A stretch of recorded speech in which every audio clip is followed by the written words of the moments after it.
La quatrième peur de base, la peur de perdre l'amour. La jalousie et d'autres formes similaires de névrose naissent de notre peur de perdre l'amour de quelqu'un. Cette peur est la plus douloureuse des 6 peurs fondamentales. Elle fait probablement plus de ravages sur le corps et l'esprit que n'importe laquelle des autres peurs fondamentales. En guise d'introduction des 6 peurs fondamentales, Napoléon Hill émet généralement une hypothèse sur l'origine de la peur chez l'être humain.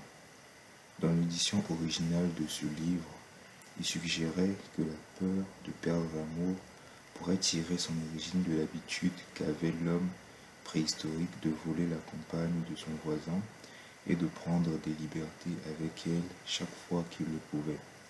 Bien qu'amusante, cette théorie ne tient pas compte du fait que les femmes craignent la perte d'un amour tout aussi profondément que les hommes. Et les hommes, comme les femmes, craignent de perdre l'amour non seulement de leur partenaire, mais aussi des membres de leur famille et d'autres personnes qui leur sont proches. L'origine de l'émotion de l'amour peut rester un mystère, mais il n'y a pas de mystère sur ce que nous ressentons lorsque nous la perdons. Les symptômes de la peur de la perte d'amour. Les symptômes distinctifs de cette peur sont les suivantes.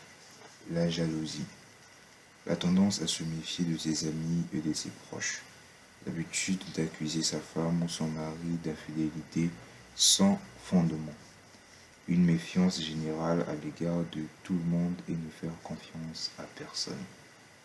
La critique, trouver des défauts, l'habitude de trouver des défauts aux amis, aux parents, aux associés et aux êtres chers à la moindre provocation ou sans aucune raison. Le jeu d'argent, l'habitude de jouer son argent, de voler, de tricher et de prendre des risques pour donner de l'argent à ses proches en croyant que l'amour s'achète.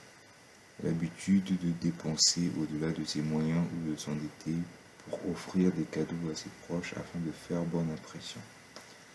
Aussi l'insomnie, la nervosité, le manque de persévérance, la faiblesse de volonté, le manque de contrôle de soi, le manque d'autonomie et le mauvais caractère.